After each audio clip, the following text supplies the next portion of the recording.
मैं अपनी भारत सरकार से ये पूछना चाहती हूँ, क्या हमारे भारतीयों की सुरक्षा से ज़्यादा इस सीमा हैदर का हमारे भारत में रहना ज़रूरी है?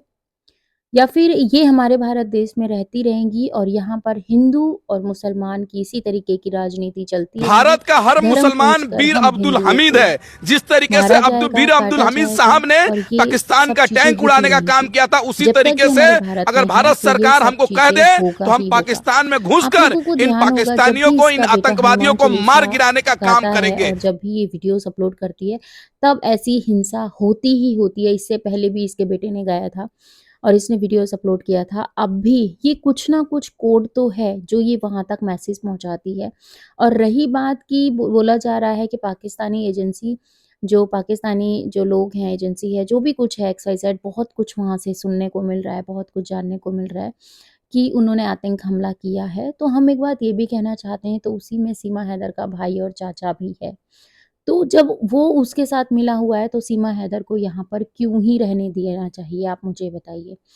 किस लिए रहना चाहिए? एक सचिन की नागरिकता है, इसकी कोई नागरिकता नहीं है। ये इतने बड़े कानून गैर कानूनी तरीके से हमारे देश के अंदर आई है, इसको हमारा कानून क्यों सपोर्ट कर रहा है?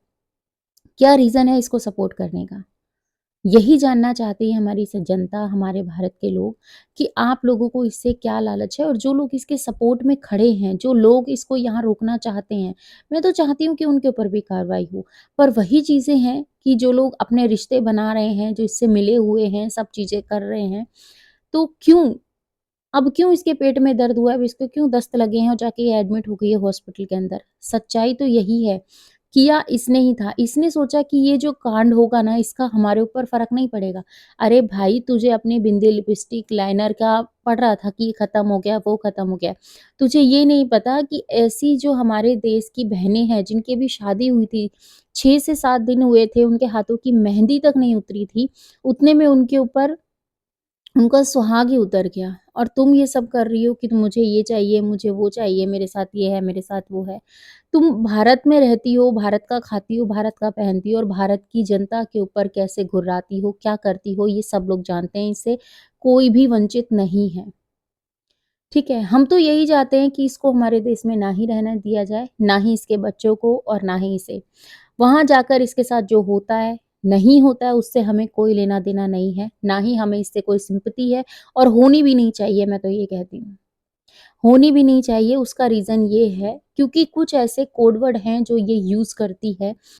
जो भी लोग इसके साथ मिले हुए हैं, उन सबको पकड़ा जाए और ढूँढा जाए क्योंकि अकेली दिख रही है कि अकेली आई है, 4 बच्चों के साथ आई है, ये पूरे गिरोह को लेकर आई है और इतनी कहते हैं कि इसको इतनी मतलब आज़ादी मिल चुकी है, जहाँ इसको बोला है कि ये नज़रबंद है, इसको कुछ नहीं ऐसा हो सकता है, इसके पास पुलिस खड़ी रहती है, हमेशा से गेट पे रहती है। पर मैं एक बात कहती हूँ, अगर इतना सब कुछ हुआ है, ये प्रेगनेंसी के बारे में इसने सब झूठ बोला, जो भी सब ड्रामा दिखाया, सब लोगों के सामने आया, ठीक है? 6 से 7 दिन में कोई भी ऐसी जच्चा नहीं होती जो उछल-कूद कर रही हो और जिसको कुछ भी ऐसा ना हो। सिर्फ़ कैमरे पे दिखाने के लिए, कंटेंट के लिए हमारे भारत की फीलिंग के साथ खेलना, हमारे भारत के झंडे के साथ जो चीज़ें करना, इस झंडे की जगह क्या एक कोने में रखने की थी? क्या हमारा तिरंगा एक कोने में रखने की जगह है कि एक साइड में उसको रख दिया, नज़र आया तो फिर चलो 2 गीत गा दिए। ये हमारे देश की वो है, आप मुझे बताइए? दिखावा करना है, लोगों को बताना है कि मैं भारत से प्यार करती हूँ और भारत का ही खाकर भारत के ही सीने में खंजर घोंपना, ये ऐसे आतंकवादी लोगों का काम है। मैं कहती हूँ आतंकवादी लोगों का कोई धर्म नहीं होता, ना हिंदू होते हैं, ना मुसलमान होते हैं, पर हम ये भी कहते हैं कि हमें हिंदू-मुसलमान से कोई फ़र्क नहीं पड़ता क्योंकि हम भारतीय हैं, भारत में रहते हैं और जब हम अपने भारत की सुरक्षा के लिए बात करते हैं, अपने भारत के लिए बोलते हैं, तो वहाँ पर कोई जाति नहीं आती है, कोई धर्म नहीं आता है, वहाँ पर इंसानियत आती है और इंसानियत के नाते ही इसको कुछ लोगों ने एक्सेप्ट किया था कि चलो इसके बच्चे हैं, वो यहाँ रह लेंगे, पल जाएँगे, हो जाएगा सब चीज़ें, उनका भविष्य खराब नहीं हुआ क्योंकि इसने रोना-धोना मचाया था, नौटंकी दिखाई थी कि अगर मैं वहाँ गई तो मुझे काली करार दे देंगे, ये कर देंगे, वो कर देंगे। भाई इसके साथ कुछ भी हो, उससे हमें कोई लेना-देना नहीं है। हमारे लिए ये पाकिस्तानी है, थी और रहेगी। यहाँ रहकर जो चोचलेबाज़ी इसने करनी है, जो हमारी भारत की सभ्यता, संस्कृति के साथ इसने खिलवाड़ किया है, वो हम क्यों बर्दाश्त करें? क्या ही मतलब है हमें इसकी बातों का बर्दाश्त करने का?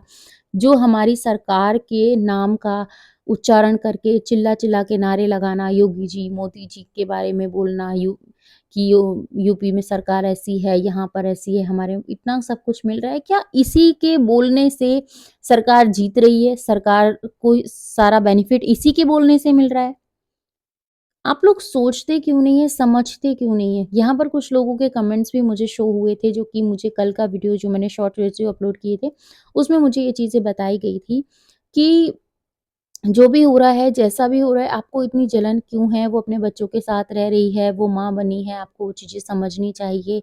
आप एक औरत हो के दूसरी औरत के बारे में देखिए नहीं, मैं एक औरत होके दूसरी औरत के बारे में नहीं बोल रही हूँ। मैं एक गैरकानूनी तरीके से भारत में आई हुई इस महिला के बारे में बोल रही हूँ, जो दिन प दिन कोड वर्डों को यूज़ करके पाकिस्तान वालों को कुछ ना कुछ संकेत देती है और जब भी वो कोड वर्ड बोले जाते हैं, तब-तब हमारे देश में ऐसी हिंसा होती है।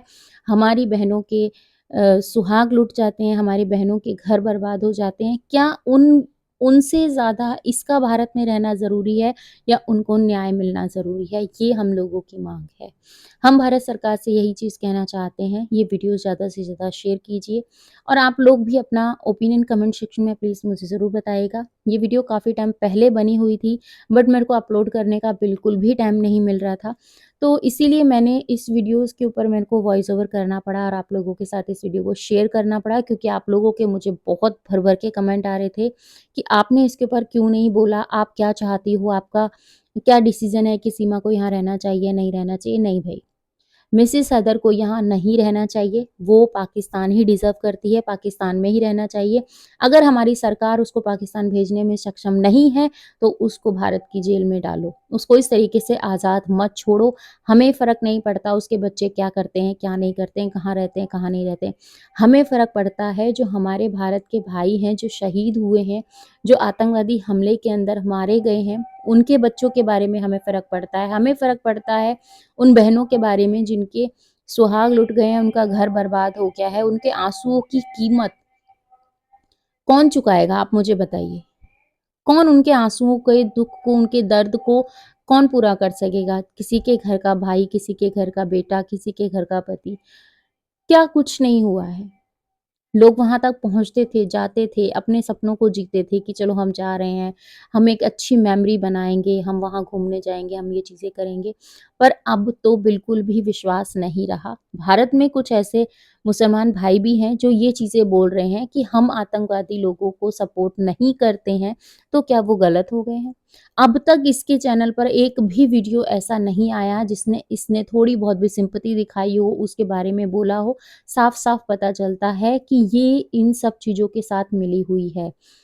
आप लोगों को कैसे समझाएँ, कैसे समझ में नहीं आ रहा ये हमें नहीं पता। पर हाँ, जो सच है वो सच है। ये जो कर रही है, ये अंदर खाने बहुत सारा गेम प्लान कर रही है। उसी के तहत ये भारत में एंट्री इसने ली। अपने बच्चों को ज़रिया बनाया क्योंकि बच्चों के माध्यम से ही ये यहाँ तक पहुँचेगी क्योंकि बच्चों को अगर एक आधा बच्चा भी तो नहीं 4-4 बच्चे हैं, तो यही सोचकर इसको बेल पे रखा गया और इसकी चौकसी के लिए 2 पुलिस कर्मचारी हमेशा से इसके गेट पर रखे गए। कुछ टाइम तक रखे गए, कुछ साल तक कह सकते हैं, साल भर तक उनको रखा गया। फिर उसके बाद उनको वहाँ से हटा दिया गया। जब भी कुछ ऐसा होता है, कोर्ट का नोटिस आता है, कुछ होता है, तो फिर से वो अपनी ड्यूटी पे आ जाते हैं क्योंकि ये कहते हैं ना पैसे मुँह में भर रही है और जिसके मुँह में पैसे भरेंगे वो चुप्पी साधेगा। वही सारी चीज़ें हैं। इसके बच्चे होने का बहुत लोगों को खुशी हुई थी कि इसकी बेटी हुई है, ये हुई है, वो हुई है। हमने तो कहा था उसका नाम निर्भया रखो, नहीं रखा, भारतीय रखा। चलो कोई बात नहीं मान लेते हैं भारत में बेटी हुई है। इसकी नहीं है पर किसी भारत की बहन, किसी भारत के भाई की तो बेटी है। हम उसकी इज़्ज़त करते हैं, उसको मान-सम्मान देते हैं, पर इसकी वजह से उसका भी जीवन तार-तार हो गया। क्योंकि ऐसे हाथ में अगर बच्चे आते हैं, तो जो खुद अपने बच्चों की परवरिश नहीं कर सकती, जो खुद अपने घर परिवार को नहीं देख सकती, तो कैसे विश्वास किया जाए कि वो दूसरे के बच्चों की भी केयर करेगी। कभी उस बच्चे को पोटली में बना देते हैं, कभी उस बच्चे को हाथ दिखा देते हैं, ये कर देते हैं, कभी कंजली का बच्चा लेके बैठ जाते हैं। और यहाँ पर मैं कंजली से ये बात कहना चाहूँगी और मैं बबीता से भी बात कहना चाहूँगी, क्या आप सबको ही रोग लग गया जो सारे के सारे हॉस्पिटल में पहुँच गए, या फिर हॉस्पिटल के अंदर कुछ ऐसी मीटिंग्स थी, है ना? और भैया जी ये बोल रहे थे, भगोड़ी के जो भैया जी हैं वो ये बात बोल रहे थे कि नहीं भई देखिए, उसकी तबीयत बहुत ज़्यादा सीरियस है और उसको उसकी आखिरी इच्छा ऐसों की आखिरी इच्छा नहीं होती। इसने हम लोगों की ऐसी स्थिति करके रख दी है भारत सरकार की, जो आज इसके लिए एक्शन नहीं ले रहे हैं। अगर ये पाकिस्तान नहीं पहुँचती है, तो हम अपने भारत सरकार के लिए बोलेंगे, बात करेंगे और हम ज़्यादा से ज़्यादा एक साथ होकर, इकट्ठे होकर और इस बात के ऊपर हमें एकता बनानी होगी, क्योंकि हमें उन भाइयों की, उन बहनों के जो शहीद हुए हैं, जो इस सब चीज़ों में उनके साथ हुआ है, उसका हमें न्याय चाहिए। हमें ये सीमा हैदर, मिसेस गुलाम हैदर हमें अपने भारत में नहीं चाहिए, चाहे इसको जेल में डालो या पाकिस्तान भेजो। इसे हमारे देश में रहने का कोई अधिकार नहीं है। मिलती हूँ आपसे अपनी नेक्स्ट वीडियो में। अपना और अपनों का ख़्याल रखिएगा, दुआ में मुझे याद कीजिएगा। आशा करती हूँ कि ये वीडियो आपको पसंद आया होगा। आप लोगों की डिमांड पे जो कि आप लोगों ने मुझे बोला कि दी प्लीज़ इसके लिए वीडियो लेके आओ। आज मेरा ऑफ था तो इस वज़ह से मैंने सोचा चलो क्यों ना मैं आप लोगों के साथ इन सब चीज़ों को शेयर करती हूँ। जो भी मेरी बातें हैं, जो भी मेरी भावनाएँ हैं, उनके साथ मैं दुःख व्यक्त करती हूँ जिनके बहनों के साथ ऐसा हुआ है।